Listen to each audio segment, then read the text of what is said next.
ये कहानी पूरी तरह से डब स्टोरीज हब की ओर से है। ये कहानी केवल मनोरंजन के उद्देश्य से बनाई गई है।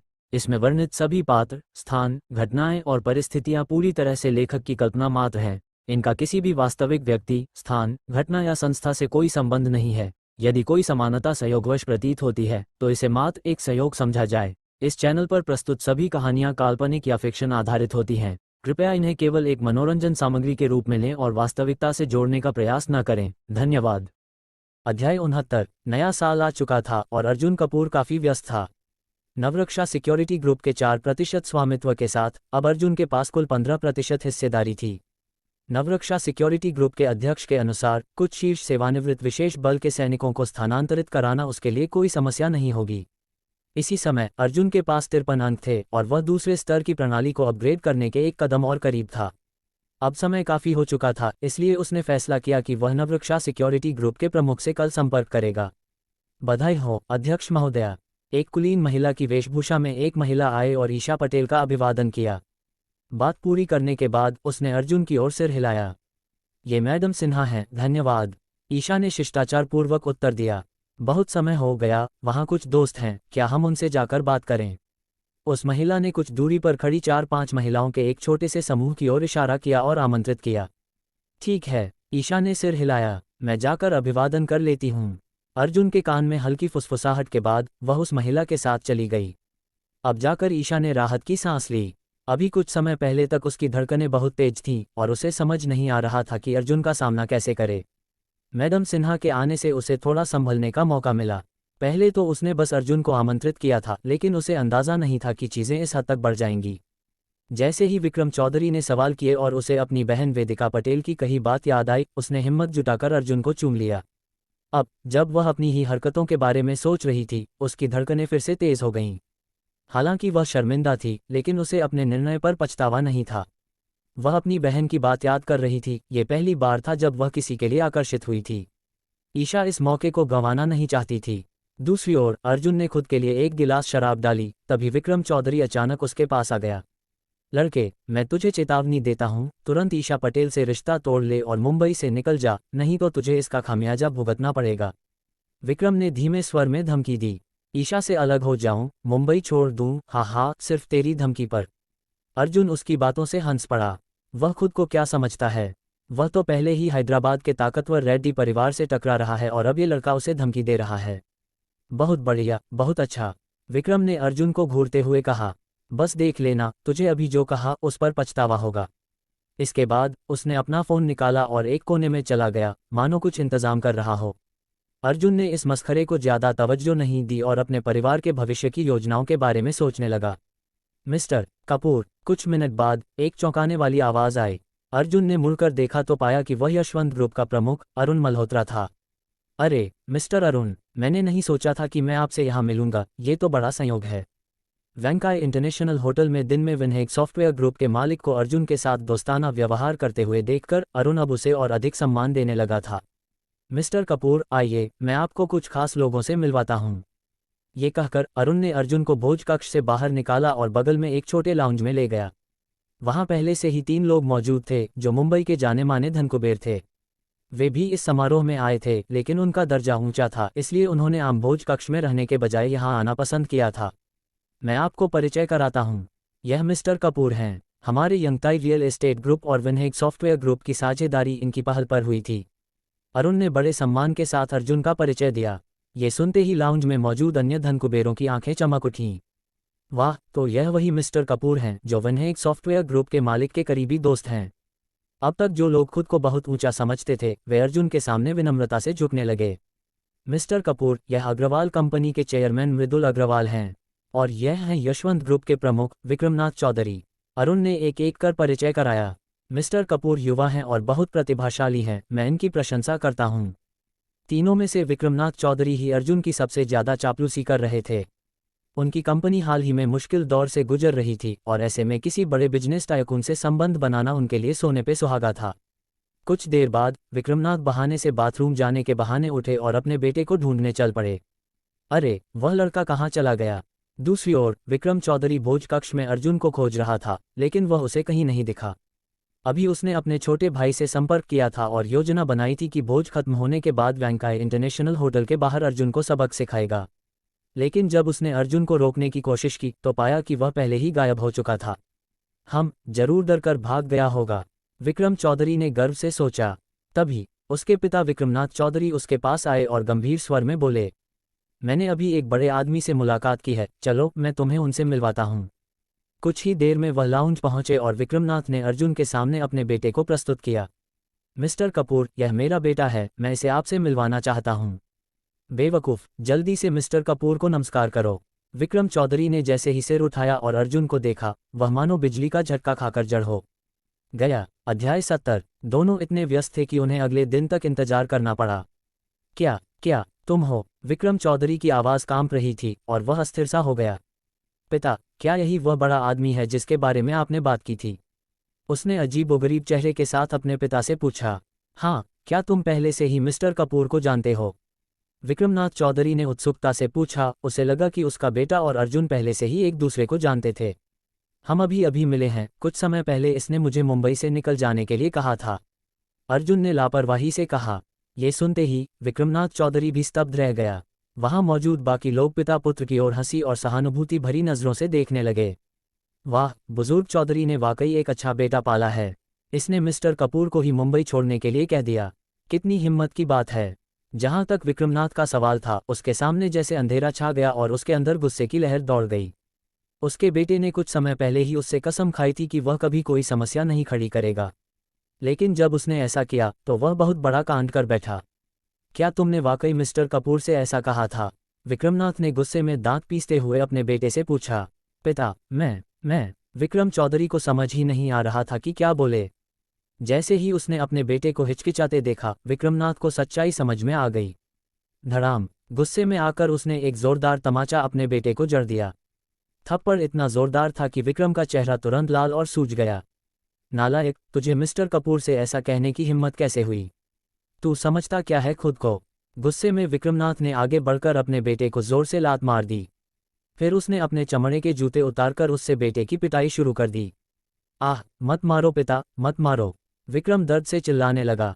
उसके पिता के जूते असली मगरमच्छ की खाल के थे, जिससे मार बहुत ज्यादा दर्दनाक थी। काफी देर तक मारने के बाद जब विक्रम पूरी तरह से काला नीला पड़ गया, तब विक्रमनाथ रुका। मिस्टर कपूर, मैंने अपने बेटे की सही परवरिश नहीं की, यह मेरी गलती है। विक्रमनाथ अर्जुन के सामने झुककर माफी मांगने लगा। मैं इस नालायक को अभी घर ले जाकर परिवार के नियमों से सजा दूंगा। नहीं पिता, कृपया नहीं। परिवार के नियम सुनकर विक्रम चौधरी के चेहरे पर डर छा गया और उसने तुरंत दया की भीख मांगी। इसके बाद विक्रमनाथ अपने बेटे को लेकर जाने ही वाला था कि अर्जुन ने कहा, आगे से मुझे यह मुंबई में दिखाई नहीं देना चाहिए, समझे? वह इस मस्खरे को देखना नहीं चाहता था और ना ही ईशा को इसे दोबारा सामना करना चाहिए। समझ गया मिस्टर कपूर, मैं इसे तुरंत मुंबई से निकाल दूंगा और यह कभी वापस नहीं आएगा, विक्रमनाथ ने बार बार वादा किया। इसके बाद वह अपने बेटे को जबरदस्ती घसीटते हुए वहां से ले गया। अर्जुन कुछ समय तक अरुण मल्होत्रा और अन्य लोगों से बातचीत करता रहा, फिर वह भोज कक्ष में वापस आ गया। तुम कहाँ चले गए थे? ईशा पटेल उत्सुकता से उसके पास आए और पूछा। ईशा, अब से तुम मुंबई में उस घिनौने विक्रम चौधरी को कभी नहीं देखोगी, अर्जुन ने कहा। ईशा की आंखें चमक उठीं और उसके दिल को सुकून मिला। वह उसके लिए इतना परवाह करता था। जब उसने अर्जुन की ओर फिर से देखा तो उसकी आंखों में कोमलता झलक रही थी। धन्यवाद, ईशा ने मुस्कुराते हुए कहा और वह बेहद खूबसूरत लग रही थी। कुछ समय बाद जब भोज समाप्त होने का समय हो गया तो अर्जुन और ईशा साथ में बाहर निकले।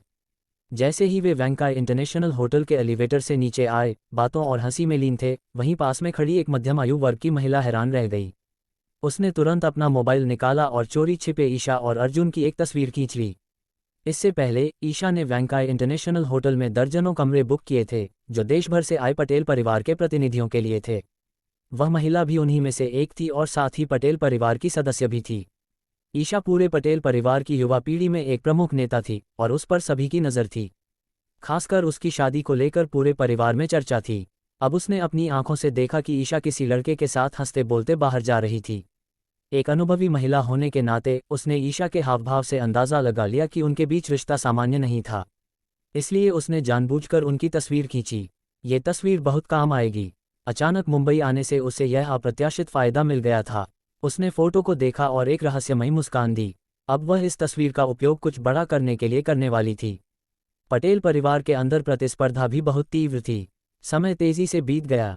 अगली सुबह नवरक्षा सिक्योरिटी ग्रुप के अध्यक्ष आदित्य जोशी ने उन सभी पुराने अधिकारियों को फिर से अपने कार्यालय में बुलाया जो इस मुद्दे पर विरोध कर रहे थे।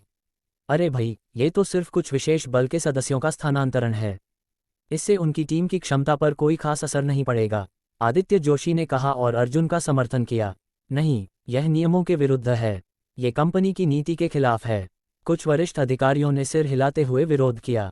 ये देखकर आदित्य जोशी गुस्से से तमतमा गया और मामला फिर से ठप हो गया। तभी अर्जुन का फोन आया। मिस्टर कपूर, हम इस मुद्दे पर चर्चा कर रहे हैं, लेकिन दुर्भाग्य से ये वरिष्ठ अधिकारी अभी भी सहमत नहीं हैं, आदित्य जोशी ने निराशा से कहा। असहमत? मिस्टर जोशी, स्पीकर ऑन कर दो, मैं उनसे बात करता हूँ। आदित्य जोशी ने स्पीकर ऑन कर दिया। मिस्टर कपूर, हम कुछ नहीं कर सकते, ये कंपनी के नियम हैं, नियम नहीं तोड़े जा सकते। अर्जुन के बोलने से पहले ही वे लोग अपनी सफाई देने लगे। तो फिर जब 6 महीने पहले मिस्टर वर्मा ने 6-7 विशेष बल के लोगों को ट्रांसफर किया था, तब तुमने कोई आपत्ति क्यों नहीं की? आदित्य जोशी ने तंज कसते हुए पूछा। मिस्टर वर्मा के पास नवरक्षा सिक्योरिटी ग्रुप की 12% हिस्सेदारी है। हाँ, और अर्जुन के पास केवल 5% हिस्सेदारी है, उनकी तुलना नहीं हो सकती। वे लोग बिना किसी शर्म के दोहरे मानदंड अपना रहे थे।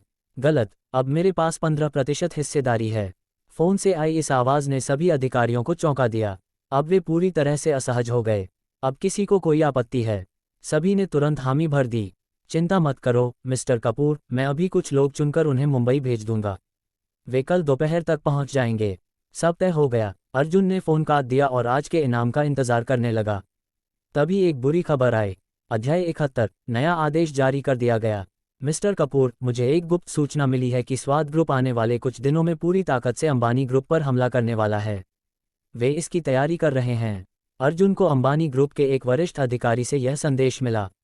पूरी ताकत से अंबानी ग्रुप पर हमला? अर्जुन ने भौहें चढ़ाते हुए उत्तर दिया। क्या तुम पक्के हो? 60 से 70% संभावना है। मैंने भी यह खबर किसी और से सुनी है, उस अधिकारी ने उत्तर दिया। ठीक है, मैं समझ गया। अर्जुन ने सिर हिलाया और इस बात को नोट कर लिया। किसी कारणवश उसे यह खबर कुछ अजीब लग रही थी। स्वाद ग्रुप एक बड़ा समूह था और यह उसके खिलाफ जाएगा, ये तो अर्जुन को पहले से ही उम्मीद थी। लेकिन यह अभी आधिकारिक रूप से शुरू भी नहीं हुआ था और यह कंपनी का टॉप सीक्रेट होना चाहिए था। फिर यह खबर अचानक अंबानी ग्रुप के एक सामान्य वरिष्ठ अधिकारी को कैसे पता चली? ये सुरक्षा व्यवस्था कुछ ज्यादा ही कमजोर लग रही थी। अर्जुन को अब भी कुछ गड़बड़ लग रही थी। उसे लग रहा था कि स्वाद ग्रुप कोई चाल चल रहा है। यही सोचते हुए अर्जुन ने मुंबई के बड़े बिजनेसमैन विनय चौधरी को फोन लगाया। विनय के पास मुंबई में बहुत सारे स्रोत थे और वह कई गुप्त खबरें पहले से ही जानता था। जैसे पिछली बार जब कपूर परिवार विनय सॉफ्टवेयर ग्रुप के प्रोजेक्ट पर कब्जा जमाने की योजना बना रहा था, तो यही खबर उसे विनय ने दी थी। जैसे ही कॉल कनेक्ट हुई, अर्जुन ने विनय से इस मामले की जांच करने के लिए कहा। मिस्टर कपूर, यह मुझ पर छोड़ दीजिए, मैं अभी जाकर पता लगाता हूँ। जैसे ही कोई खबर मिलेगी मैं तुरंत आपको बताऊंगा। विनय ने बिना किसी हिचकिचाहट के हामी भर दी। पिछली बार मिस्टर कपूर ने नवरक्षा सिक्योरिटी ग्रुप से संपर्क कर उसकी बड़ी समस्या हल कर दी थी। विनय अर्जुन का एहसानमंद था। स्वाद ग्रुप की जानकारी जुटाना तो उसके लिए बहुत छोटी बात थी। उसे याद आया कि उसके एक करीबी दोस्त का मित्र स्वाद ग्रुप में वाइस प्रेसिडेंट था, जिससे वह ये जानकारी हासिल कर सकता था। स्वाद ग्रुप के भीतर चेयरमैन संजय देशमुख और उसका बेटा विशाल देशमुख चर्चा कर रहे थे। क्या खबर फैल चुकी है? संजय ने पूछा। चिंता मत करो पिता, मैंने चोरी छिपे ये खबर लीक कर दी है कि हम अंबानी ग्रुप पर पूरी ताकत से हमला करने जा रहे हैं। विशाल ने सिर हिलाते हुए कहा। मुझे लगता है कि इस समय तक अर्जुन को ये खबर मिल चुकी होगी और उसने अंबानी ग्रुप में इसकी रोकथाम के लिए योजना बनानी भी शुरू कर दी होगी। सकारात्मक उत्तर पाकर संजय देशमुख के चेहरे पर एक घमंडी मुस्कान आ गई। बहुत बढ़िया, अंबानी ग्रुप को निशाना बनाना केवल एक दिखावटी चाल थी। इस बार संजय देशमुख ने अर्जुन को गुमराह करने के लिए पूर्व में दिखावा और पश्चिम में हमला की रणनीति अपनाई थी। हालांकि उसने कहा था कि वह अंबानी ग्रुप को बर्बाद करने वाला है, लेकिन असली निशाना इस बार यंगताई रियल एस्टेट ग्रुप था, जहां अर्जुन भी शामिल था। अंबानी ग्रुप तो बहुत छोटा था, उसे बर्बाद करने से कोई खास फायदा नहीं होता। अगर सच में अर्जुन को नुकसान पहुंचाना था तो उसकी सबसे बड़ी संपत्ति पर वार करना होगा। अब उसने जानबूझकर खबर लीक कर दी, जिससे अर्जुन अपनी पूरी ताकत अंबानी ग्रुप की सुरक्षा में लगा देगा। और फिर जब अर्जुन अंबानी ग्रुप पर ध्यान केंद्रित कर रहा होगा, तभी अचानक यंगताई रियल एस्टेट ग्रुप पर हमला किया जाएगा, जिससे वह पूरी तरह से चौंक जाएगा। बिना किसी तैयारी के अर्जुन निश्चित रूप से हार जाएगा। पिता, आपकी चाल तो कमाल की है, यह जरूर अर्जुन को भ्रमित कर देगी। विशाल ने प्रशंसा की। अब हमें अगले कुछ दिनों में पूरी तैयारी कर लेनी चाहिए। जब सब कुछ ठीक से सेट हो जाएगा तब हम यंगताई रियल एस्टेट ग्रुप पर अचानक हमला करेंगे। भले ही हम इसे पूरी तरह से बर्बाद न कर पाएं, लेकिन इसे भारी नुकसान तो जरूर पहुंचाएंगे। संजय देशमुख ने आदेश दिया। यंगताई रियल एस्टेट ग्रुप की बाजार में कीमत 30 अरब थी और उसकी शक्ति को हल्के में नहीं लिया जा सकता था। उसे बर्बाद करने के लिए संजय को भी अच्छी तैयारी करनी होगी। वैसे हमारी असली योजना गोपनीय रखी गई है ना? संजय ने सतर्कता से पूछा। बिल्कुल पिता, हमारे अलावा सिर्फ कुछ वाइस प्रेसिडेंट को इसकी जानकारी है और वे सभी हमारे ही लोग हैं। विशाल ने विश्वास के साथ उत्तर दिया। बहुत अच्छा, अब अर्जुन बेकार की मेहनत करेगा और कुछ दिनों में उसकी हार निश्चित होगी। संजय के चेहरे पर एक क्रूर मुस्कान आ गई।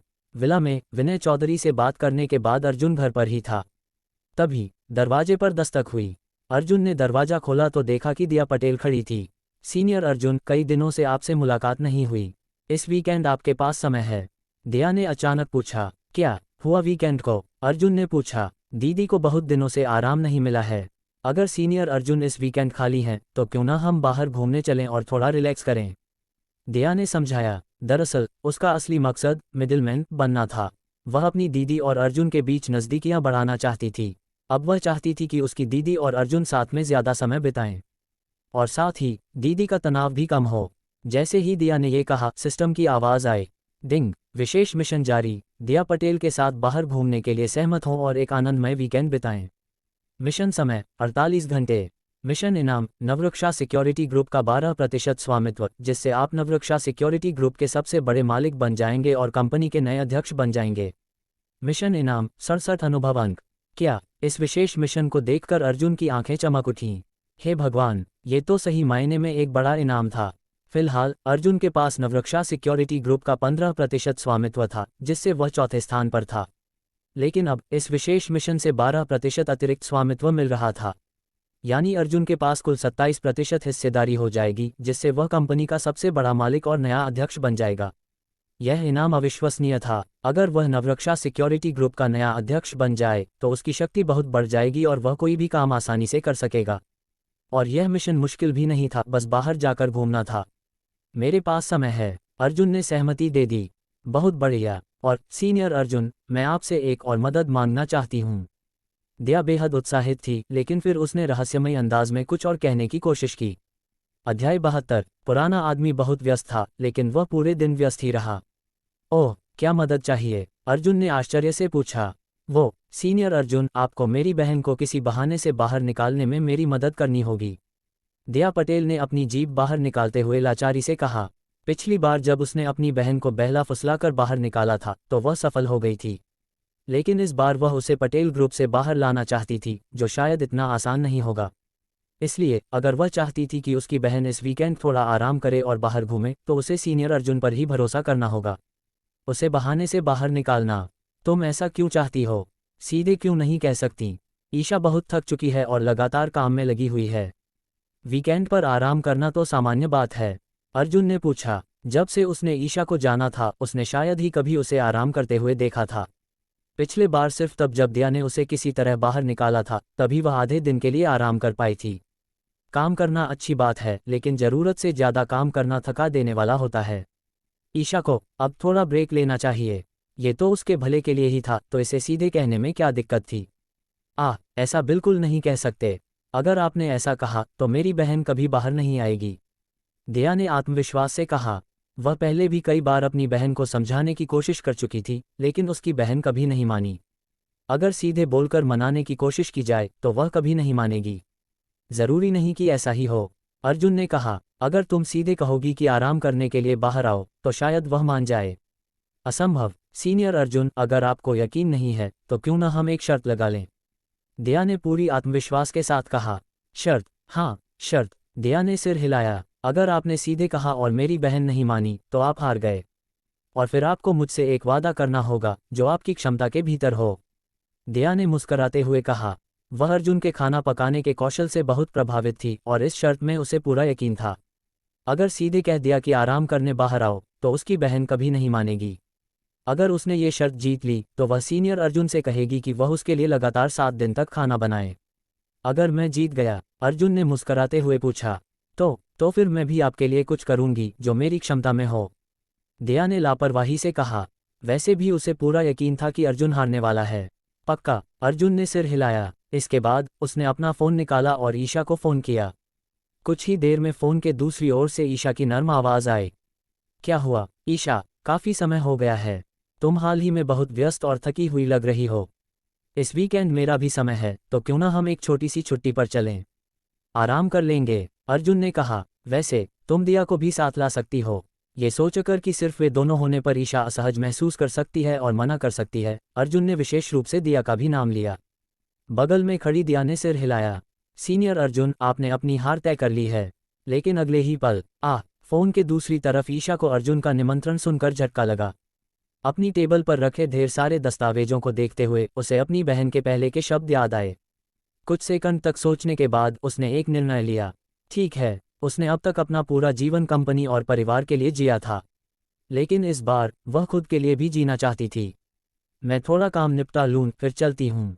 मिलते हैं बाद में, ईशा ने जवाब दिया। ठीक है, मिलते हैं। अर्जुन ने फ़ोन रख दिया और दिया की ओर देखा। हो गया, ईशा ने मान लिया। क्या? दिया अचानक खड़ी हो गई और आश्चर्य से अर्जुन को देखने लगी। सीनियर अर्जुन, मेरी बहन मान गई। उसे लगा कि शायद उसने कुछ गलत सुना होगा। हाँ, अर्जुन ने सिर हिलाया। ये दिया पूरी तरह से स्तब्ध रह गई। उसने कई बार अपनी बहन को समझाने की कोशिश की थी, लेकिन कभी वह मानी ही नहीं। लेकिन सीनियर अर्जुन ने सिर्फ एक बार पूछा और वह तुरंत मान गई। लोग इतने अलग कैसे हो सकते हैं? दिया ने चुपचाप अर्जुन को देखा और फिर मुस्कराते हुए अंगूठा दिखाया। कमाल कर दिया, सीनियर अर्जुन, मैं मान गई। अब उसे हार स्वीकार करनी ही पड़ी। तो अब तुम मेरे लिए क्या करने वाली हो? अर्जुन ने हंसते हुए पूछा। अभी तो कुछ समझ नहीं आ रहा, पहले सोचने दो। अर्जुन ने ये सवाल अचानक पूछ लिया था, इसलिए उसे समझ नहीं आ रहा था कि क्या मांगे। ठीक है, दिया ने सिर हिलाया और फिर अपनी बहन का इंतजार करने लगी। आधे घंटे बाद ईशा आ गई। अब एक और मुश्किल सवाल सामने था, वे कहाँ जाएंगे? वैसे दीदी, मैंने सुना है कि मुंबई में हाल ही में एक बड़ा मनोरंजन पार्क खुला है। बहुत सारे लोग वहाँ जा रहे हैं। मेरी बहुत सारी सहेलियाँ भी वहाँ जा चुकी हैं। हम भी क्यों न वहाँ घूमने चलें? दिया ने सुझाव दिया। मनोरंजन पार्क? ईशा थोड़ी असमंजस में थी। उसे याद भी नहीं था कि वह आखिरी बार कब किसी मनोरंजन पार्क गई थी। उसने अर्जुन की ओर देखा और जब उसने कोई आपत्ति नहीं जताई तो वह मान गई। गंतव्य तय हो चुका था। अर्जुन ने अपनी कस्टमाइज्ड रोल्स रॉयस फैंटम निकाली और दोनों बहनों के साथ मनोरंजन पार्क की ओर रवाना हुआ। करीब 1 घंटे बाद वे वहां पहुंच गए। जैसे ही अर्जुन ने मनोरंजन पार्क को देखा, वह थोड़ा प्रभावित हुआ। ये सच में बहुत बड़ा है, और यहाँ पर्यटकों की भारी भीड़ देखकर उसे इस जगह के मालिक से जलन हुई। ये तो एक पैसा छापने की मशीन है, अर्जुन ने सोचा। टिकट खरीदने के बाद तीनों पार्क में दाखिल हो गए। तभी दिया की नज़र दूर एक बेहद रोमांचक झूले पर पड़ी। दीदी, सीनियर अर्जुन, चलो उस बंजी जंपिंग मशीन पर चलते हैं, उसने उत्साह से कहा। अर्जुन ने नज़र घुमाई और देखा कि वह मशीन काफ़ी ऊंची थी। सीनियर अर्जुन, मुझे तो हिम्मत है इसे करने की, आपको नहीं होगी, है ना? दिया ने उसे चिढ़ाते हुए कहा। तभी डिंग, मिशन जारी। बंजी जंपिंग का अनुभव लें। इनाम, यंगताई रियल एस्टेट ग्रुप के 4% शेयर, जिससे आप कंपनी के दूसरे सबसे बड़े हिस्सेदार बन जाएंगे। इनाम, 47 अनुभव अंक। अर्जुन की आंखें चमक उठीं। अध्याय 73, फिर से एक नया मिशन। अर्जुन को इस मिशन को देखकर थोड़ी हैरानी हुई, लेकिन जब उसने मिशन की शर्तें ध्यान से पढ़ीं तो यह उसे पूरी तरह से तर्कसंगत लगा। आमतौर पर आसान चीज़ों के लिए मिशन आते हैं, लेकिन बंजी जंपिंग जैसे कठिन और रोमांचक कार्य के लिए मिशन आना स्वाभाविक था। और इस बार का इनाम था यंगताई रियल एस्टेट ग्रुप के 4% शेयर। यंगताई रियल एस्टेट ग्रुप की बाजार में कीमत लगभग 30 अरब थी और 4% शेयर की कीमत 1.2 अरब थी। इससे अर्जुन कंपनी का दूसरा सबसे बड़ा शेयरधारक भी बन सकता था। बस एक बार बंजी जंपिंग करना और सीधे 1.2 अरब का मालिक बन जाना, ये तो कोई आम इनाम नहीं था। अगर इस मिशन पर कोई सीमा नहीं होती तो अर्जुन बार बार इसे दोहराकर सिस्टम को पूरी तरह दिवालिया कर सकता था। बिल्कुल, मैं बंजी जंपिंग कर सकता हूँ, लेकिन क्या तुम कर सकती हो? अर्जुन ने दिया की ओर देखा।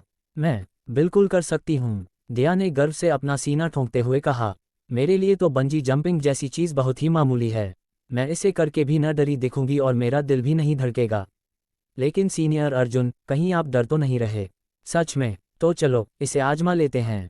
अर्जुन को उसकी बातों पर भरोसा नहीं हुआ। ईशा, तुम क्या कहती हो? अर्जुन ने ईशा की ओर देखा। मुझे भी कोई दिक्कत नहीं है। ईशा ने सिर हिलाया। अब तीनों ने बंजी जंपिंग मशीन की ओर कदम बढ़ा दिए। Bungee jumping challenge. कुछ मिनट बाद वे अपने गंतव्य पर पहुंच गए। दूर से देखने पर यह मशीन लगभग 40-50 मीटर ऊंची लग रही थी, लेकिन जब वे इसके पास पहुंचे तो यह इससे भी ऊंची थी।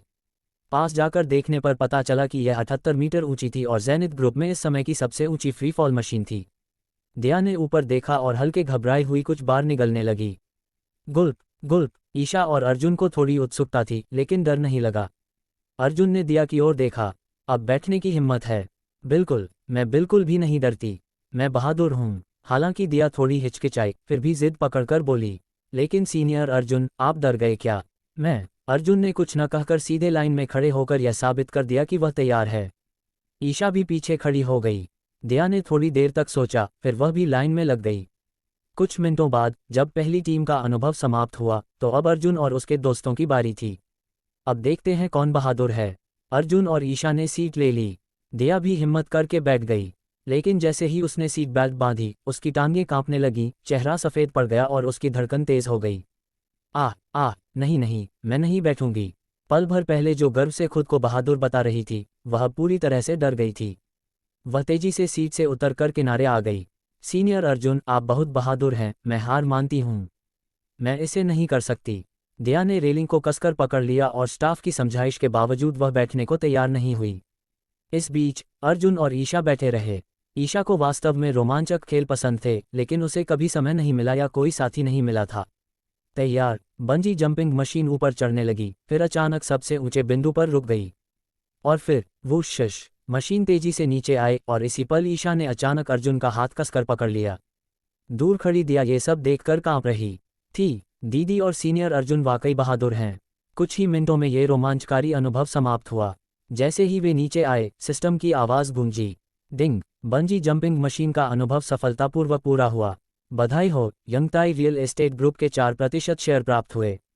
अब आप यंगताई रियल एस्टेट ग्रुप के दूसरे सबसे बड़े शेयरधारक हैं। इनाम 47 अनुभव अंक। सिर्फ कुछ ही मिनटों में 1.2 अरब अर्जुन के खाते में जुड़ गए। वाह, पैसे कमाने का ये तरीका बहुत ही आसान है, अर्जुन ने मन में सोचा और मजाक में कहा। सिस्टम, अगर मैं बंजी जंपिंग कई बार करूं तो क्या हर बार इनाम मिलेगा? लेकिन इस बार सिस्टम ने कोई प्रतिक्रिया नहीं दी।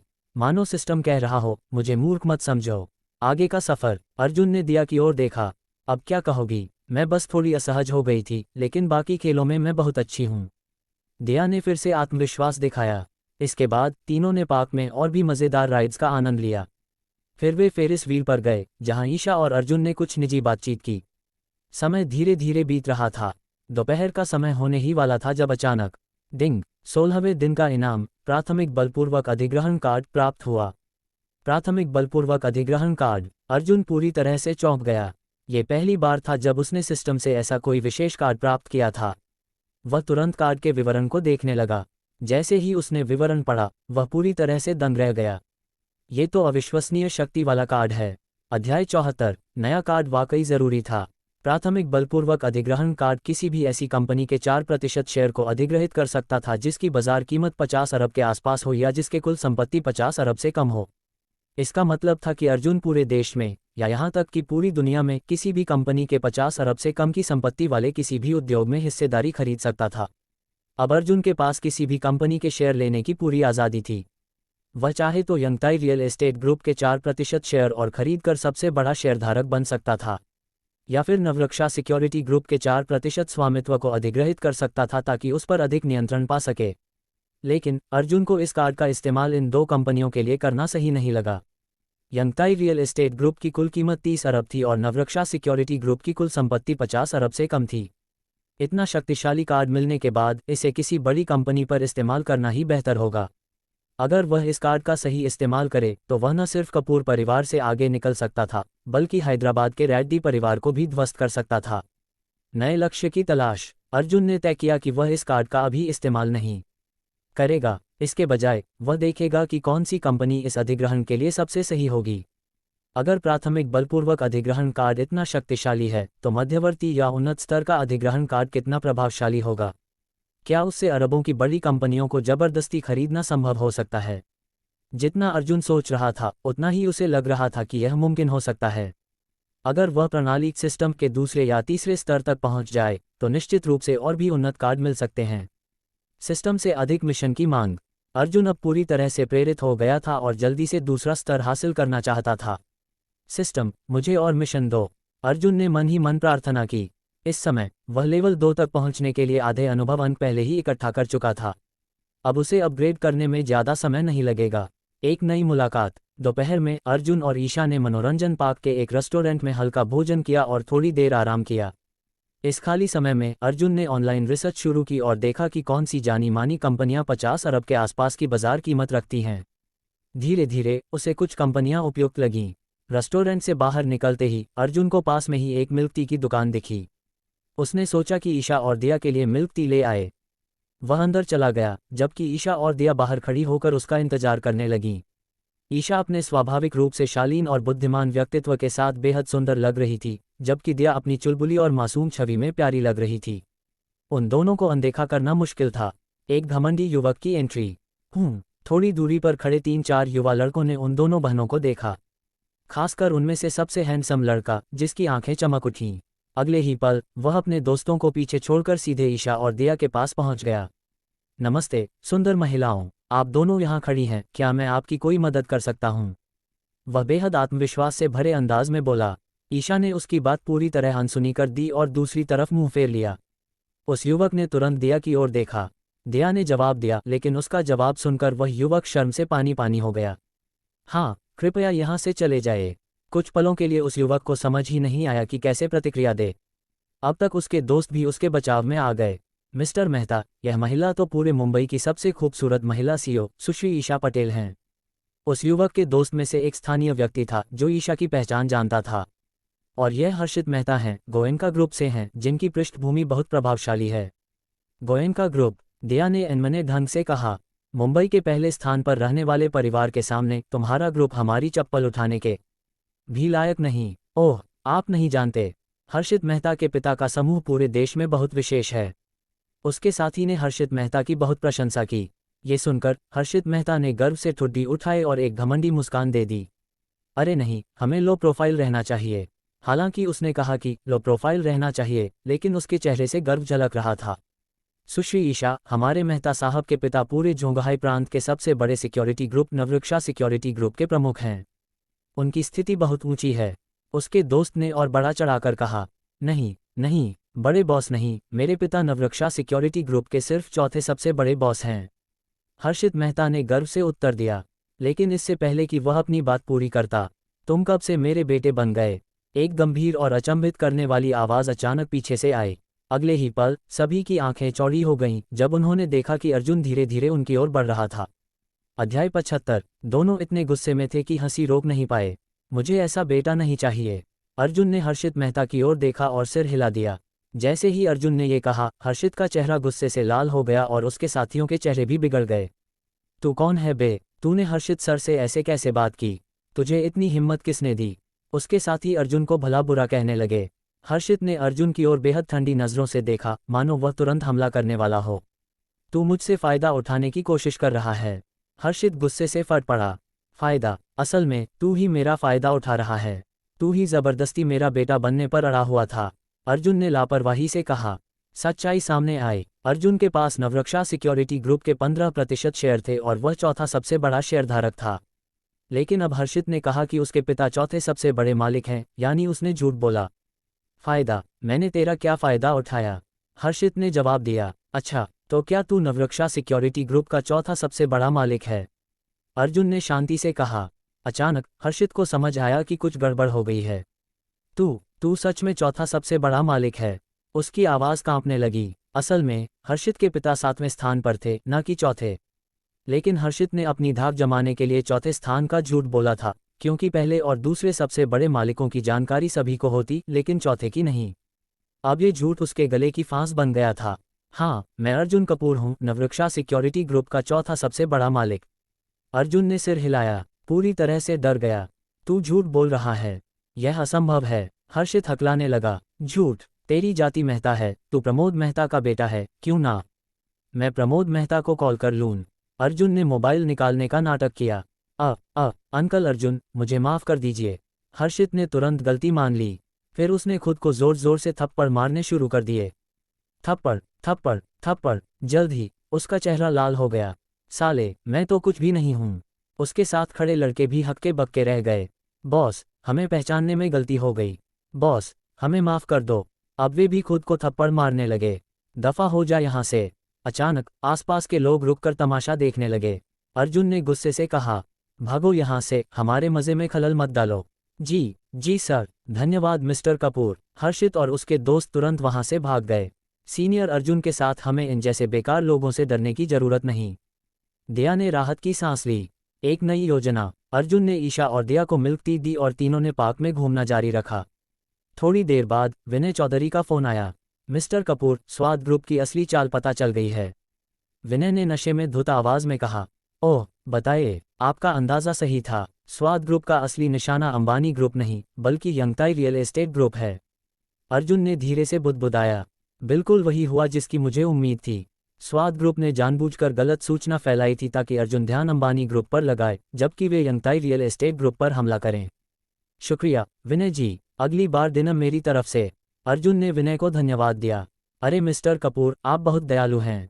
जब भी जरूरत हो बस मुझे कॉल करें। विनय ने हंसकर कहा। यंगताई रियल एस्टेट ग्रुप की सुरक्षा। अर्जुन ने तुरंत कुछ संदेश भेजकर यंगताई रियल एस्टेट ग्रुप को सतर्क कर दिया। काश मैं यंगताई ग्रुप का सबसे बड़ा शेयरधारक या अध्यक्ष होता तो ये सब करना आसान होता। लेकिन वह अब भी सिर्फ दूसरा सबसे बड़ा शेयरधारक और उपाध्यक्ष था। अब वह इस स्थिति को बदलना चाहता था। एक और रोमांचक अनुभव। वे पार्क में घूम ही रहे थे कि दिया को एक और खतरनाक राइड दिखी। दीदी, सीनियर अर्जुन, चलो इसे ट्राई करते हैं। ये क्या है? ये था वर्टिकल रोलर कोस्टर। ये 50 मीटर से भी ऊंचा था, यानी 20 मंजिला इमारत जितना। दिया, क्या तुम पक्का इसे कर पाओगी? ईशा ने संदेह से पूछा। बिल्कुल, पिछले बार सिर्फ गलती से डर गई थी, लेकिन रोलर कोस्टर मेरे लिए बहुत आसान है। दिया ने गर्व से कहा। चलो देखते हैं। लेकिन तभी नया मिशन जारी। डिंग, मिशन जारी। वर्टिकल रोलर कोस्टर का अनुभव लें। इनाम, यंगताई रियल एस्टेट ग्रुप के 4% शेयर, जिससे आप सबसे बड़े शेयरधारक और अध्यक्ष बन जाएंगे। इनाम, 51 अनुभव अंक। अर्जुन की आंखें चमक उठीं। ये तो जबरदस्त मौका है। अध्याय 76। सिस्टम की आवाज़ फिर से गूंजी। अर्जुन की आंखें चमक उठीं। सिस्टम वाकई बहुत उपयोगी था। इतनी जल्दी एक और मिशन आ गया। लंच से पहले वह प्रार्थना कर रहा था कि सिस्टम उसे और मिशन दे ताकि वह जल्दी से लेवल 2 तक पहुंच सके। और अब फिर से एक नई चुनौती। अभी कुछ देर पहले ही वह इस बात से परेशान था कि वह यंगताई रियल एस्टेट ग्रुप का सबसे बड़ा शेयरधारक नहीं है, जिससे स्वाद ग्रुप से निपटना मुश्किल हो रहा था। लेकिन अब सिस्टम ने उसे सीधा यंगताई रियल एस्टेट ग्रुप का अध्यक्ष और सबसे बड़ा शेयरधारक बनाने का मिशन दिया। Roller coaster challenge. तो दीदी, सीनियर अर्जुन, क्या आप तैयार हैं? दिया ने चुनौती देते हुए कहा। इससे डरने वाली कोई बात नहीं, लेकिन बाद में मत घबराना। अर्जुन ने हंसकर जवाब दिया। पिछली बार गलती से डर गई थी, लेकिन इस बार मैं सबसे शांत रहूंगी। दिया ने आत्मविश्वास से कहा। तीनों ने रोलर कोस्टर की लाइन में खड़े होकर अपनी बारी का इंतजार किया। ये पहले की तुलना में और भी रोमांचक था। रोलर कोस्टर ऊपर चढ़ा और धीरे धीरे लगभग 90 डिग्री के झुकाव पर पहुंच गया। फिर कुछ सेकंड के विराम के बाद ये सीधा नीचे गिरा। आहा, मुझे यह नहीं खेलना, माँ। दिया इतनी बुरी तरह डर गई कि उसकी आंखों में आंसू आ गए। लेकिन अर्जुन और ईशा के चेहरे पर बस हल्की सी उत्तेजना थी। मिशन पूरा हुआ। जैसे ही रोलर कोस्टर खत्म हुआ, सिस्टम ने सूचना दी। डिंग, वर्टिकल रोलर कोस्टर का अनुभव पूरा हुआ। बधाई हो, 4% यंगताई रियल एस्टेट ग्रुप के शेयर प्राप्त हुए। अब आप इसके सबसे बड़े शेयरधारक और अध्यक्ष हैं। इनाम, 51 अनुभव अंक। अब से अर्जुन पूरी तरह से यंगताई रियल एस्टेट ग्रुप का नियंत्रण अपने हाथ में ले चुका था। अब उसे स्वाद ग्रुप से निपटने के लिए ज़्यादा दिक्कत नहीं होगी। अर्जुन ने तुरंत अपना फ़ोन निकाला और अध्यक्ष के रूप में सीधे निर्देश देना शुरू किया। एक नया लक्ष्य। सभी ज़रूरी आदेश देने के बाद अर्जुन ने ऑनलाइन रिसर्च शुरू की। अब उसे अपने प्राथमिक बलपूर्वक अधिग्रहण कार्ड का उपयोग किसी बड़ी कंपनी के लिए करना था। चलो इस बार कुछ बड़ा करते हैं। वह कई कंपनियों की कुल संपत्तियों को देखने लगा।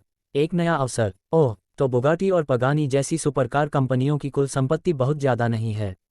कुछ जानकारियां देखकर अर्जुन को हैरानी हुई। इन सुपरकार कंपनियों की संपत्ति केवल कुछ अरबों में थी, इसलिए उन पर यह कार्ड उपयोगी नहीं था। इनका अधिग्रहण फायदेमंद नहीं होगा।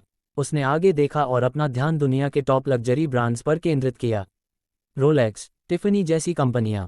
उनकी बाजार कीमतें काफ़ी ज़्यादा थीं, जो 50 अरब की सीमा से अधिक थीं। अब तक उसे कोई सही विकल्प नहीं मिल रहा था, लेकिन तभी सबसे बेहतरीन लग्जरी ब्रांड मिला। अचानक एक ब्रांड उसके सामने आया जिसे देखकर अर्जुन ने तुरंत फैसला कर लिया। पटेक फिलिप। यह दुनिया का सबसे प्रतिष्ठित घड़ी ब्रांड था। इसकी स्थापना 19वीं शताब्दी में हुई थी और यह रॉयल फैमिली, बड़े बिजनेसमैन और हाई नेटवर्थ इंडिविजुअल्स का पसंदीदा ब्रांड था। ये तो परफेक्ट है। पटेक फिलिप की बाजार कीमत लगभग 50 अरब थी, जो इस कार्ड के लिए एकदम सही थी। समय बर्बाद करने की जरूरत नहीं, अभी इसे खरीदना है। अर्जुन ने सिस्टम बैग खोला और प्राथमिक बलपूर्वक अधिग्रहण कार्ड पर क्लिक किया।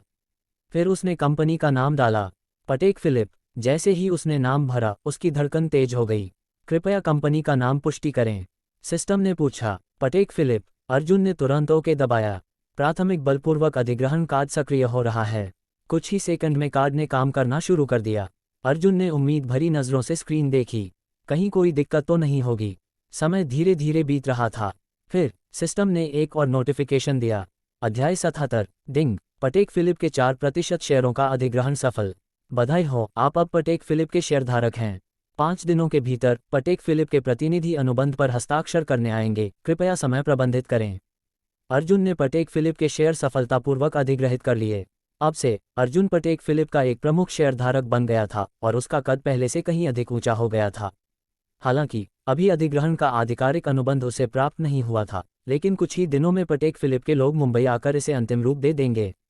वाह, ये तो जबरदस्त है। अर्जुन की खुशी का ठिकाना नहीं था। पटेक फिलिप का शेयरधारक बनना उसकी अब तक की सबसे बड़ी उपलब्धि थी। सिस्टम से और इनाम की मांग। अर्जुन ने उत्साह में सोचा, सिस्टम, अगर हो सके तो मुझे कुछ और प्राथमिक बलपूर्वक अधिग्रहण कार्ड दे दो।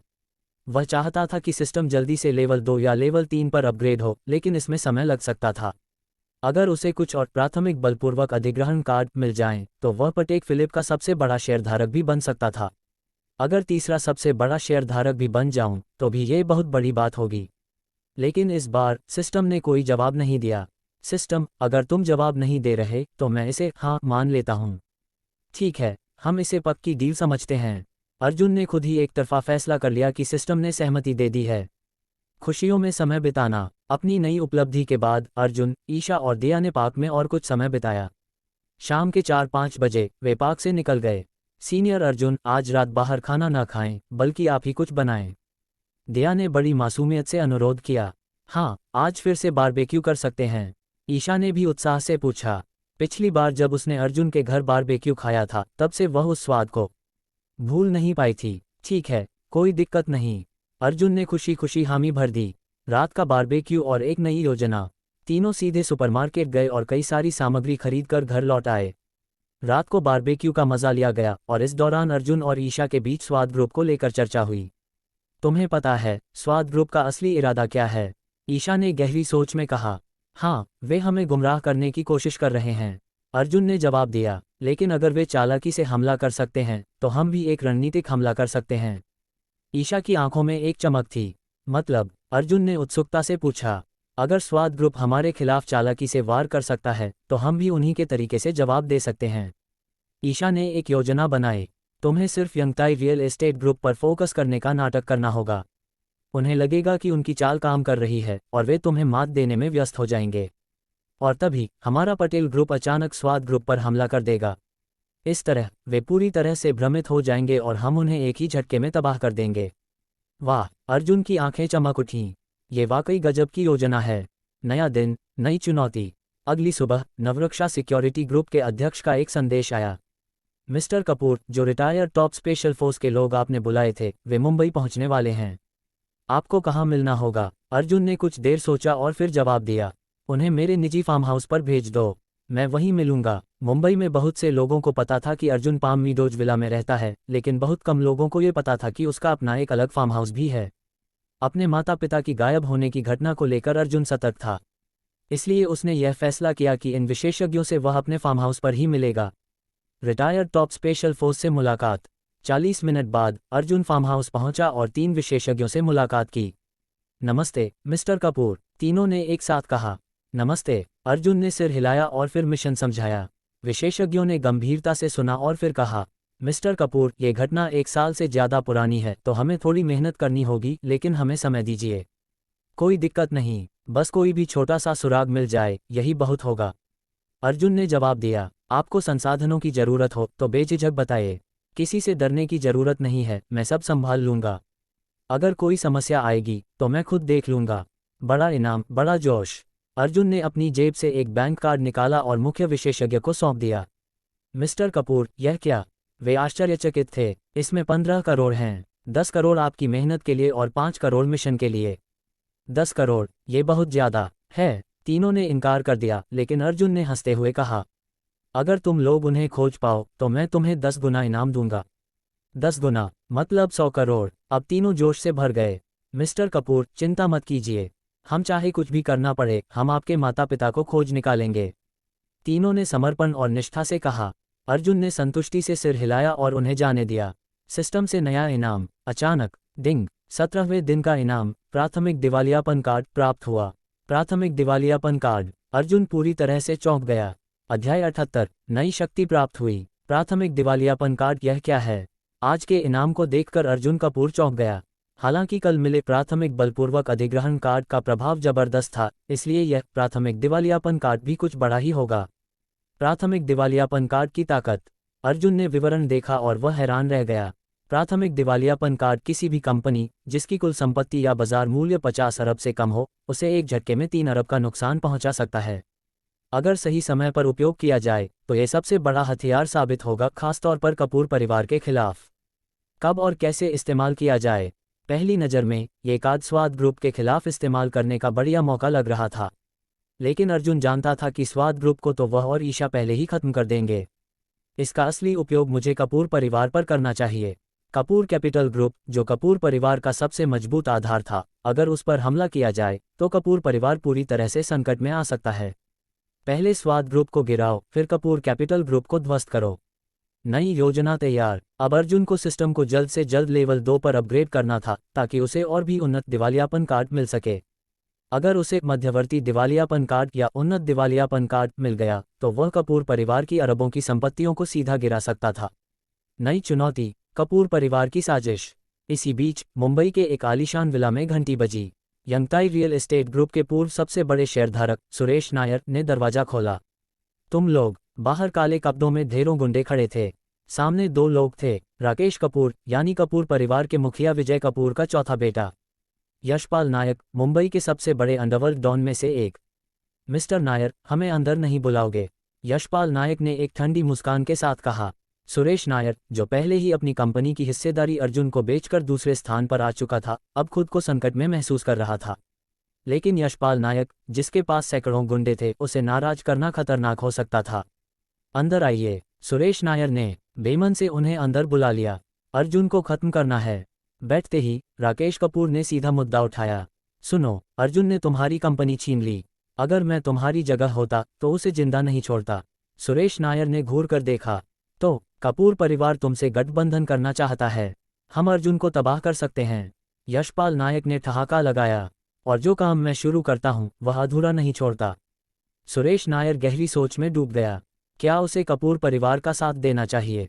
अगर हाँ, तो वह अर्जुन के खिलाफ खड़ा हो जाएगा, लेकिन अगर उसने मना कर दिया तो वह यशपाल नायक जैसे खतरनाक आदमी का दुश्मन बन जाएगा। तो क्या सोचा? राकेश कपूर ने पूछा। सुरेश नायर मन ही मन सोच रहा था, क्या अर्जुन सच में हार सकता है, या फिर कपूर परिवार इस बार भी गलत साबित होगा? अर्जुन के सामने नई चुनौती। यहाँ अर्जुन को अब 2 मोर्चों पर लड़ना था। स्वाद ग्रुप के खिलाफ युद्ध शुरू करना, यंगताई रियल एस्टेट ग्रुप को बचाना। लेकिन उसके पास अब प्राथमिक दिवालियापन कार्ड था, जो उसे बिल्कुल सही समय पर वार करने की शक्ति देगा। अब सवाल था, कपूर परिवार पहले हमला करेगा या मैं? अध्याय 79, कपूर परिवार की साजिश। सुरेश नायर को पहले से ही अंदाजा था कि कपूर परिवार यहाँ विजय कपूर के कहने पर आया होगा। जैसे ही उसने राकेश कपूर और यशपाल नायक को देखा, वह समझ गया कि उनका मकसद क्या है। मुझे माफ़ कीजिए, लेकिन मैं आपके कपूर परिवार और अर्जुन कपूर के बीच की लड़ाई में शामिल नहीं होना चाहता। सुरेश नायर ने स्पष्ट रूप से इनकार कर दिया। हालांकि अर्जुन ने उसकी सबसे बड़े शेयरधारक की स्थिति छीन ली थी, फिर भी वह अर्जुन से नाराज नहीं था। अर्जुन को समर्थन देने का कारण, पहले मैं यंगताई रियल एस्टेट ग्रुप का सबसे बड़ा शेयरधारक था, लेकिन मेरी क्षमता सीमित थी। मैं इस कंपनी को आगे नहीं ले जा सकता था।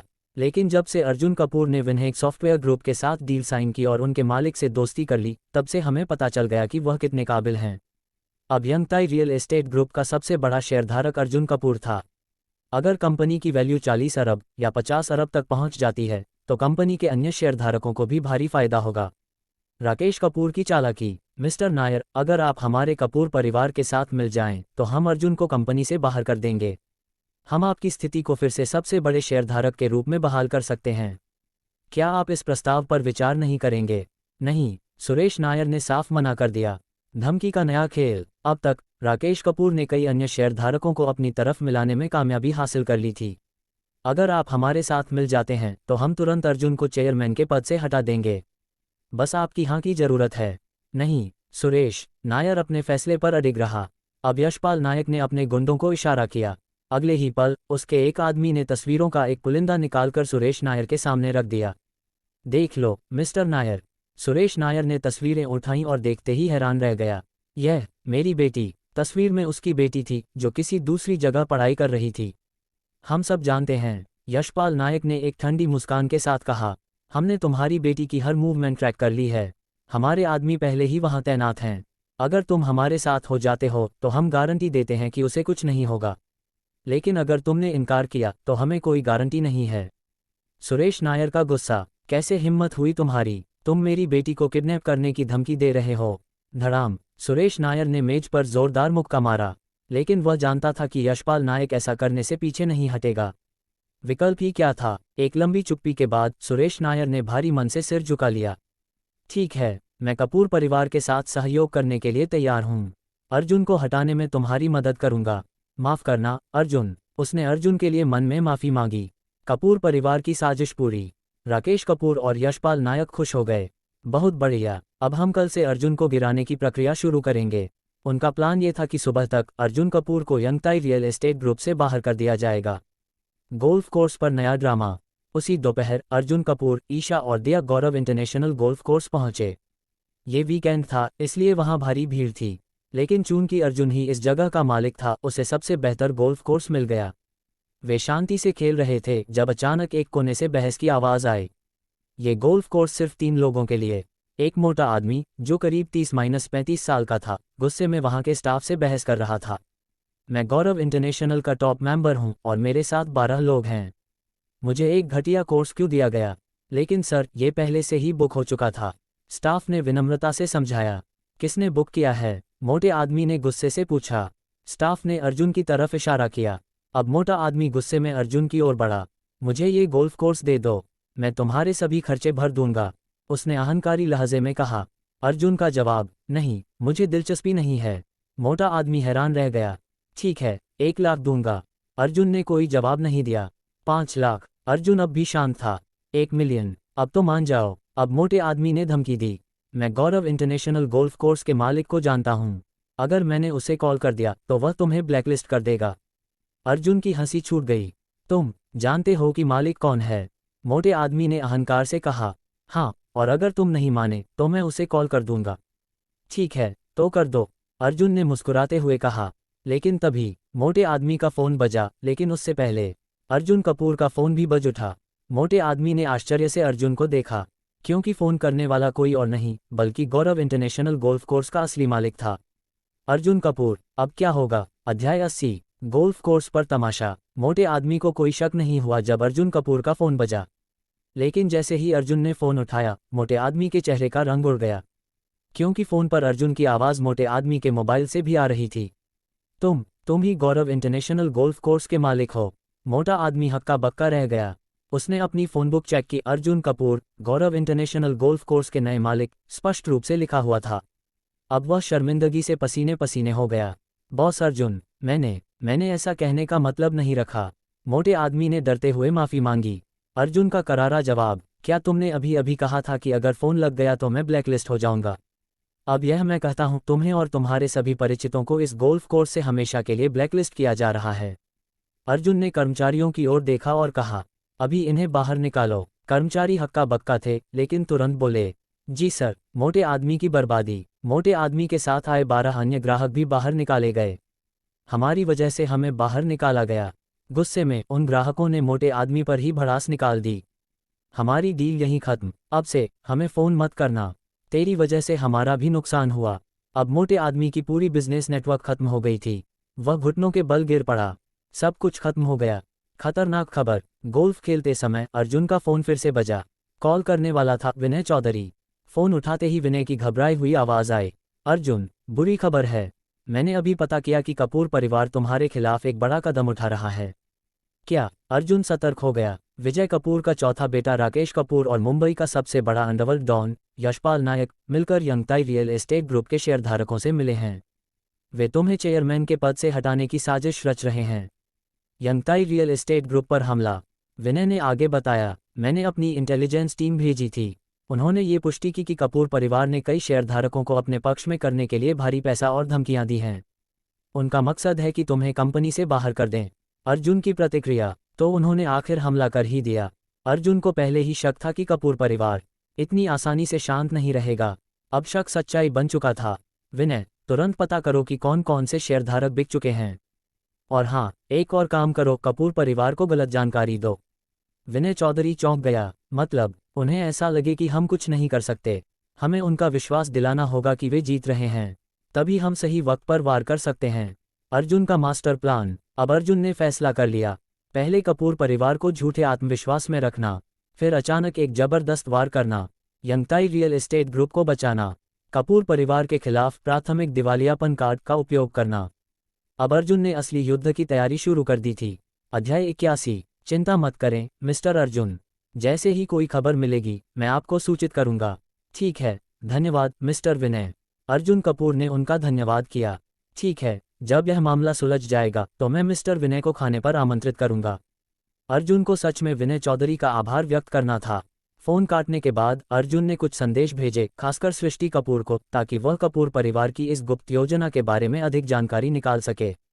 मुझे किसी तरह से एक विशाल खुफिया नेटवर्क तैयार करना होगा या कुछ ऐसा ही।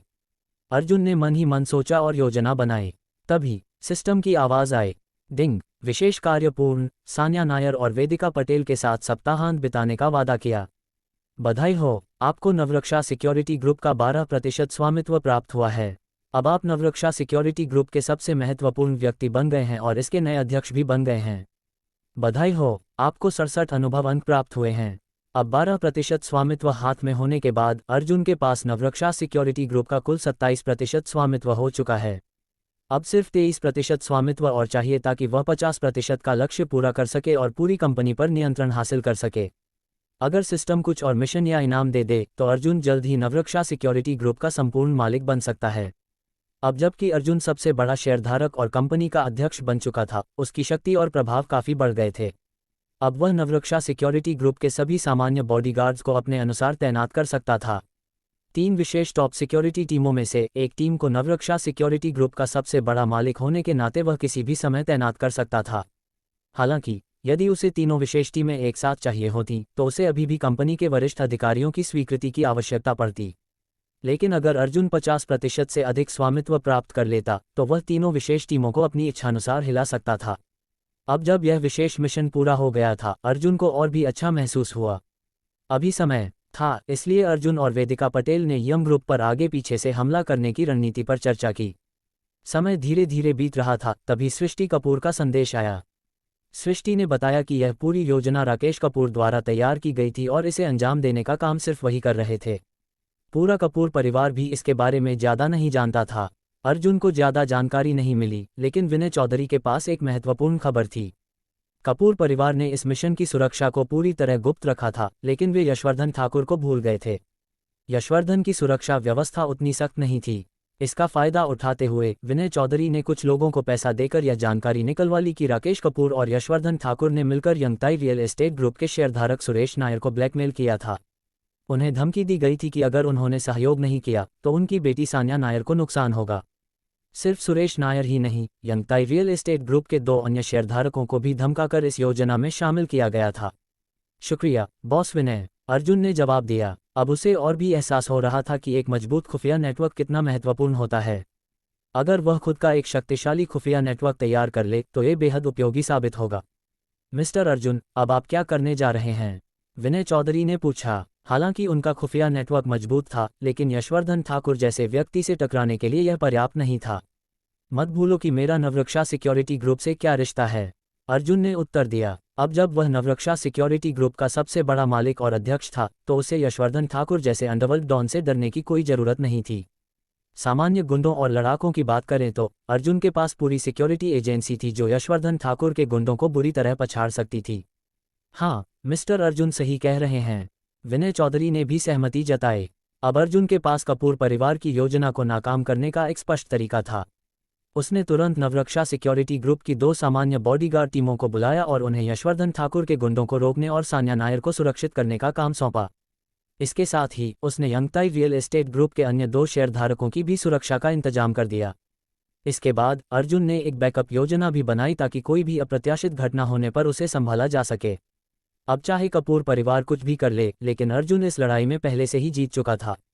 अब वह देखना चाहता था कि कल राकेश कपूर और यशवर्धन ठाकुर क्या करने वाले हैं।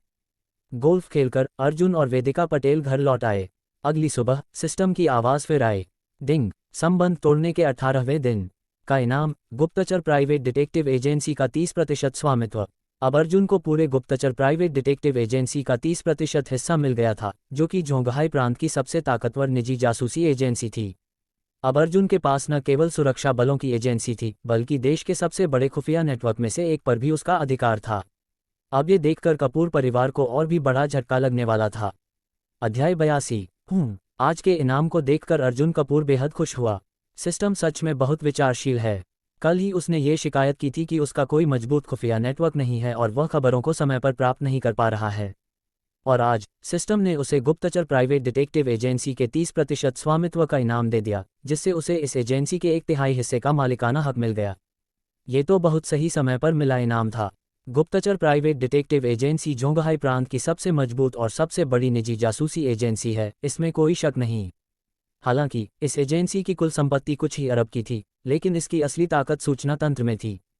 गुप्तचर प्राइवेट डिटेक्टिव एजेंसी का नेटवर्क सिर्फ जयपुर में ही नहीं, बल्कि पूरे जोंगहाई प्रांत में बेहद मजबूत था। अगर इसकी तुलना करें तो विनय चौधरी के खुफिया नेटवर्क के सामने ये कहीं ज़्यादा शक्तिशाली था। अब जब अर्जुन को गुप्तचर प्राइवेट डिटेक्टिव एजेंसी के 1/3 हिस्से का मालिकाना हक मिल गया था, तो ये भी कहा जा सकता है कि अब वह इस शक्तिशाली सूचना तंत्र का 1/3 नियंत्रण प्राप्त कर चुका था। और यह ठीक वही चीज़ थी जिसकी उसे ज़रूरत थी। और चूंकि इस एजेंसी की कुल संपत्ति ज़्यादा नहीं थी, इसलिए इसे पूरी तरह से खरीदना भी अर्जुन के लिए आसान था। अगर सिस्टम ने ऐसे 2 और इनाम दिए या कोई और मिशन मिला, तो अर्जुन पूरी गुप्तचर प्राइवेट डिटेक्टिव एजेंसी का मालिक बन सकता था। अगर ऐसा हो जाए तो इस एजेंसी का पूरा नेटवर्क अर्जुन कपूर के अधीन आ जाएगा। और इसी के साथ अपने माता पिता को खोजने में भी यह नेटवर्क अर्जुन की बहुत मदद करेगा। आज का इनाम तो बहुत ही शानदार है, अर्जुन ने मन ही मन सोचा। तभी सिस्टम की आवाज़ फिर आई, डिंग। मिशन जारी, कपूर परिवार की योजना को नाकाम करना और राकेश कपूर एवं यशवर्धन ठाकुर को करारा जवाब देना। मिशन इनाम, गुप्तचर प्राइवेट डिटेक्टिव एजेंसी का 35% स्वामित्व। मिशन इनाम, 53 अनुभव अंक। अभी अभी अर्जुन ने सोचा था कि अगर सिस्टम एक और इनाम दे दे तो वह पूरी गुप्तचर प्राइवेट डिटेक्टिव एजेंसी का मालिक बन सकता है। और अब सिस्टम ने तुरंत एक मिशन दे दिया। पहले से ही अर्जुन कपूर राकेश कपूर और यशवर्धन ठाकुर की योजना को ध्वस्त करने वाला था, और अब सिस्टम ने इसे एक इनाम से जोड़ दिया, जिससे ये सोने पर सुहागा बन गया। अगर वह यह मिशन पूरा कर लेता है तो उसे 35% और हिस्सेदारी मिल जाएगी। पहले से अर्जुन के पास 30% हिस्सेदारी थी और अब 35% और मिल जाने के बाद वह 65% स्वामित्व के साथ गुप्तचर प्राइवेट डिटेक्टिव एजेंसी का पूर्ण मालिक बन जाएगा। अब सिर्फ एक और मौका चाहिए और फिर अर्जुन पूरी एजेंसी पर कब्जा कर लेगा और इसका शक्तिशाली खुफिया नेटवर्क उसके नियंत्रण में आ जाएगा। अर्जुन का आत्मविश्वास बढ़ चुका था। अब वह बेसब्री से राकेश कपूर और यशवर्धन ठाकुर के अगली चाल चलने का इंतजार कर रहा था। दोपहर का समय आया। यशवर्धन ठाकुर अपने दर्जनों गुंडों के साथ और Rakesh Kapoor Yangtai real estate group के ऑफिस में जबरदस्त अंदाज में दाखिल हुए। उनका स्वागत करने के लिए पहले से ही एक बूढ़ा व्यक्ति खड़ा था। यह कोई और नहीं बल्कि फिरोज मेहता था, जो पहले यंगताई रियल एस्टेट ग्रुप का दूसरा सबसे बड़ा शेयरधारक था, लेकिन अब तीसरे स्थान पर आ गया था। फिरोज मेहता यशवर्धन ठाकुर और राकेश कपूर का सबसे बड़ा सहयोगी था। यंगताई रियल एस्टेट ग्रुप के बाकी शेयरधारकों को यशवर्धन ठाकुर की धमकियों के कारण जबरदस्ती साथ दिया गया था, लेकिन फिरोज मेहता खुद इस साजिश में शामिल हुआ था। उसने स्वेच्छा से अर्जुन कपूर के खिलाफ गद्दारी की थी। फिरोज मेहता को लगता था कि अर्जुन कपूर जैसे एक नवयुवक की कोई औकात नहीं थी कि वह शक्तिशाली कपूर परिवार से टकरा सके। इसलिए जैसे ही उसे मौका मिला उसने अर्जुन के खिलाफ जाना और कपूर परिवार से हाथ मिला लिया। मिस्टर राकेश, मिस्टर यशवर्धन, आप आ ही गए। फिरोज मेहता ने चापलूसी भरी मुस्कान के साथ दोनों का स्वागत किया। राकेश कपूर को ऐसे अवसरवादी लोग पसंद आते थे क्योंकि उनके कारण उसकी योजनाएं और आसान हो जाती थीं। क्या यंगताई रियल एस्टेट ग्रुप के सभी शेयरधारक यहाँ आ चुके हैं? राकेश कपूर ने पूछा। हाँ, सब आ चुके हैं, सिवाय अर्जुन कपूर के, फिरोज मेहता ने पक्का जवाब दिया। इस बैठक की जानकारी अर्जुन को दी ही नहीं गई थी। योजना ये थी कि अर्जुन को कुछ पता चले उससे पहले ही उसे कंपनी से पूरी तरह से अलग कर दिया जाए और उसे चेयरमैन पद से हटा दिया जाए।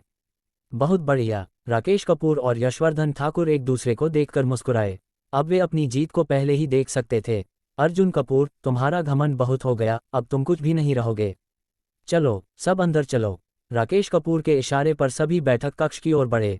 कुछ मिनट बाद बैठक कक्ष में यंगताई रियल एस्टेट ग्रुप के कई शेयरधारक पहले से ही मौजूद थे। अचानक दर्जनों गुंडों के साथ राकेश कपूर और यशवर्धन ठाकुर अंदर घुसे। उन्हें देखकर सभी शेयरधारक चौंक गए। मिस्टर फिरोज, ये हमारी आंतरिक शेयरधारकों की बैठक है, बाहर के लोगों को यहाँ लाने का क्या मतलब? ये सही नहीं लग रहा। ये लोग कौन हैं? कुछ शेयरधारकों ने असंतोष जताया। ओह, यह मिस्टर कपूर और मिस्टर ठाकुर हैं, फिरोज मेहता ने गर्व से कहा। शेयरधारकों ने सुरेश नायर की ओर देखा। वह चुप था, लेकिन उसकी आंखों में डर साफ झलक रहा था। तभी यशवर्धन ठाकुर खड़ा हुआ और गरजा, कोई हरकत मत करना। उसके इशारे पर दर्जनों काले कपड़े पहने गुंडे अंदर घुस गए। अपने फ़ोन निकालो और हमें दे दो, यशवर्धन ठाकुर ने आदेश दिया। हम ऐसा क्यों करें? ये हमारा निजी सामान है। कुछ शेयरधारकों ने विरोध किया। क्योंकि अगर तुमने नहीं दिया तो हम तुम्हें देने पर मजबूर कर देंगे। गुंडों ने जेब से बंदूकें निकाल लीं। शेयरधारकों के पास कोई और चारा नहीं था। अब अर्जुन कपूर को इस साजिश की खबर देना असंभव हो गया था। अध्याय 83। मोबाइल फ़ोन जबरदस्ती छीन लिए जाने के बाद सभी शेयरधारकों का मनोबल टूट चुका था। इस समय वे सभी समझ गए थे कि अब क्या होने वाला था। आज अर्जुन कपूर को छोड़कर बाकी सभी शेयरधारक मौजूद थे और उनके सामने राकेश कपूर, जो कपूर परिवार का मुख्य सदस्य था, और उसके साथ यशवर्धन ठाकुर, जो जयपुर के अंडरवर्ल्ड का बड़ा नाम था, बैठे थे। इन लोगों का मकसद क्या था, ये किसी से छिपा नहीं था। अब जब उनके मोबाइल फ़ोन भी छीन लिए गए तो अर्जुन कपूर को खबर देने का कोई रास्ता नहीं बचा था। अब क्या करें? जब से अर्जुन कपूर ने वर्हेक सॉफ्टवेयर ग्रुप के साथ करार किया था, तब से कई शेयरधारकों को यह एहसास हो गया था कि अर्जुन कपूर की क्षमता असाधारण है। वे समझ चुके थे कि अर्जुन ही उनकी यंगताई रियल एस्टेट ग्रुप को आगे बढ़ा सकता है। अगर कंपनी अच्छी तरह से बढ़ती है तो उनकी संपत्ति और लाभ भी बढ़ेंगे। इसलिए वे अर्जुन के प्रति पूरी तरह से निष्ठावान थे। लेकिन अब यशवर्धन ठाकुर की आक्रामकता और धमकियों के सामने वे पूरी तरह असहाय महसूस कर रहे थे। अब उन्हें सिर्फ किसी चमत्कार की उम्मीद थी। ठीक है मिस्टर सुरेश, कृपया समूह की नई नियुक्तियों की घोषणा करें। फिरोज मेहता ने सुरेश नायर की ओर देखा। सुरेश नायर, जो पहले अर्जुन कपूर का समर्थक था, अब यशवर्धन ठाकुर के दबाव में था। मिस्टर सुरेश, अपनी बेटी के बारे में सोचो। वह भी अपने जीवन के सबसे अच्छे दौर में है। अगर कुछ अनहोनी हो गई तो बहुत बुरा होगा। यशवर्धन ठाकुर ने सुरेश के कान में फुसफुसाया। तुम? सुरेश नायर ने गुस्से से यशवर्धन ठाकुर की ओर देखा, लेकिन वह लाचार था। ठीक है, वह भारी मन से खड़ा हुआ और धीरे धीरे पढ़ने लगा। आज से कंपनी के उपाध्यक्ष जहीर अहमद को उनके पद से हटा दिया जाता है और उनकी जगह पर नवीन अग्रवाल को नियुक्त किया जाता है। मानव संसाधन विभाग के प्रमुख वेद प्रकाश को बर्खास्त कर दिया जाता है और उनकी जगह मोहित बंसल को नियुक्त किया जाता है। इसके अलावा एक एक कर सभी उन लोगों को पदच्युत किया जा रहा था जो अर्जुन कपूर के प्रति निष्ठावान थे, और उनकी जगह ऐसे लोगों को रखा जा रहा था जो या तो फिरोज मेहता के समर्थक थे या सीधे राकेश कपूर और यशवर्धन ठाकुर द्वारा नियुक्त किए गए थे। अगर यह आदेश लागू हो जाता तो अर्जुन कपूर पूरी तरह से अलग थलग पड़ जाता। मुझे स्वीकार नहीं है। किस आधार पर मुझे हटाया जा रहा है? मैं भी विरोध करता हूँ।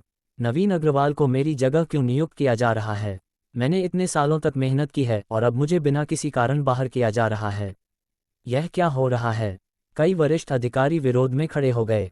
ओह, अगर किसी को कोई आपत्ति है तो सामने आकर कहे। यशवर्धन ठाकुर आगे आया और पास की एक लकड़ी की कुर्सी पर जोरदार लात मारी। धड़ाम, कुर्सी टुकड़ों में बिखर गई। ये देखकर सभी लोग सन्न रह गए। जो लोग अर्जुन कपूर के समर्थक थे वे अब चुप हो गए। जिन्होंने पहले तटस्थ रवैया अपनाया था वे भी अब कुछ बोलने की हिम्मत नहीं कर रहे थे। अब अगला कदम था अर्जुन कपूर को पूरी तरह से हटाना। अब अगले विषय पर चर्चा की जाए। फिरोज मेहता ने गला खनखारते हुए कहा। जब से अर्जुन कपूर हमारी यंगताई रियल एस्टेट ग्रुप में आए हैं, उन्होंने सिर्फ दुश्मन बनाए हैं और कंपनी को संकट में डाल दिया है। वह आत्मविश्वास से बोला, खासतौर पर जब उन्होंने खुद को चेयरमैन बना लिया। क्या किसी पागल व्यक्ति को हमारी कंपनी का नेता होना चाहिए? मुझे लगता है कि आज के अवसर का फायदा उठाकर हम सभी को इस प्रस्ताव पर विचार करना चाहिए कि अर्जुन कपूर को कंपनी के चेयरमैन पद से हटा दिया जाए। मैं सहमत हूँ। मैं भी सहमत हूँ। फिरोज मेहता के अनुयायियों ने फौरन समर्थन दिया। इसके बाद राकेश कपूर और यशवर्धन ठाकुर ने धमकी भरी नज़रों से अन्य शेयरधारकों की ओर देखा। जो लोग दबाव में थे उन्होंने भी धीरे धीरे हामी भर दी। ठीक है, मैं भी सहमत हूँ। क्षमा करें अर्जुन साहब, लेकिन हमें भी यह स्वीकार करना होगा। अब हालात अर्जुन कपूर के खिलाफ पूरी तरह से मुड़ चुके थे। अब फैसला हो चुका है।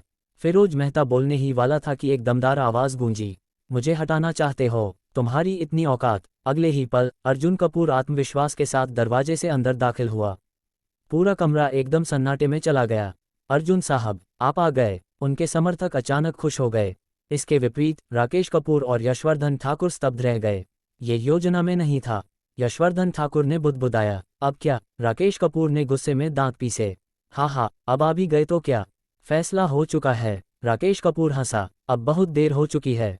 बहुत देर? अर्जुन कपूर मुस्कुराया, क्या तुम्हें लगता है कि इन कुछ बिके हुए लोगों के दम पर तुमने फैसला कर लिया? बिल्कुल, राकेश कपूर ने आत्मविश्वास से कहा। सुरेश नायर, क्या तुम सहमत हो? यशवर्धन ठाकुर ने गहरी आवाज में पूछा। सुरेश नायर हिचकिचा रहा था। क्यों देर कर रहे हो? अपनी बेटी के बारे में सोचो, यशवर्धन ठाकुर ने कड़वी आवाज में कहा। सुरेश नायर के माथे से पसीना टपकने लगा। अब वह एक निर्णय लेने वाला था। हे भगवान, मिस्टर अर्जुन, मुझे माफ कर देना, मैं मजबूर हूँ। उसने सिर झुका लिया। हा, अर्जुन कपूर, अब तुम हार चुके हो। राकेश कपूर ने ठहाका लगाया। लेकिन तभी अर्जुन कपूर ने एक रहस्यमयी मुस्कान दी और बोला, अब तक तुम लोग खेल रहे थे, अब मेरी बारी। अध्याय 84। दोनों की योजना पूरी तरह से नाकाम हो गई थी। माफी मांगने की जल्दी मत करो, पहले कुछ तस्वीरें देख लो। ये कहते हुए अर्जुन कपूर ने अपने साथ लाए बैग से एक लिफाफा निकाला और सुरेश नायर को सौंप दिया। सुरेश नायर ने आश्चर्य से लिफाफा खोला और उसमें से तस्वीरें निकालीं।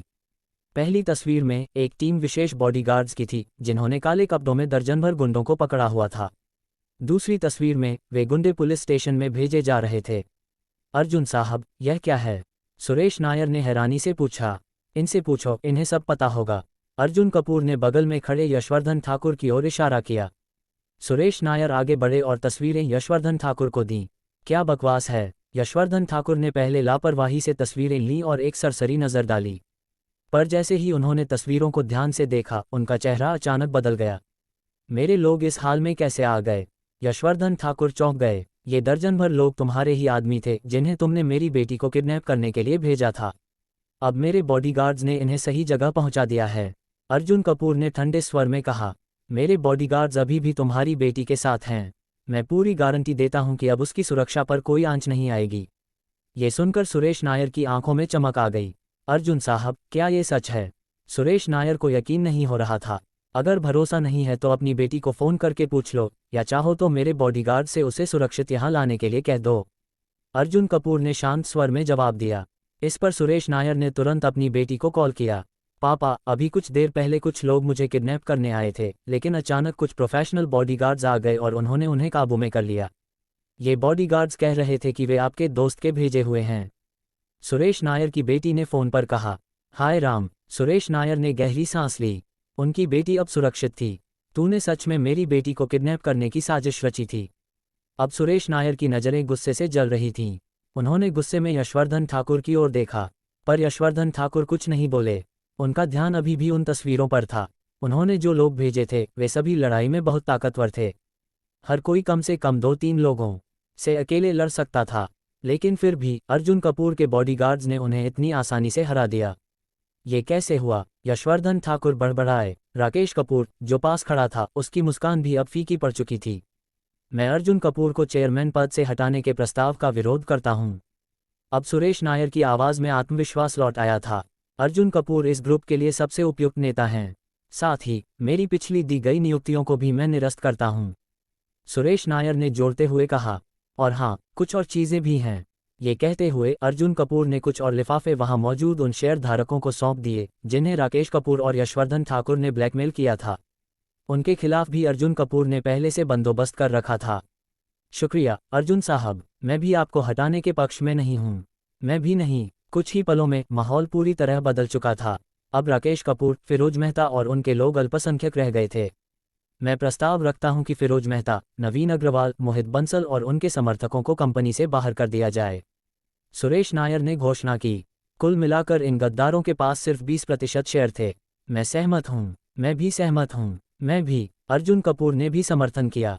अब 70% से अधिक शेयर धारकों ने प्रस्ताव के पक्ष में वोट कर दिया था।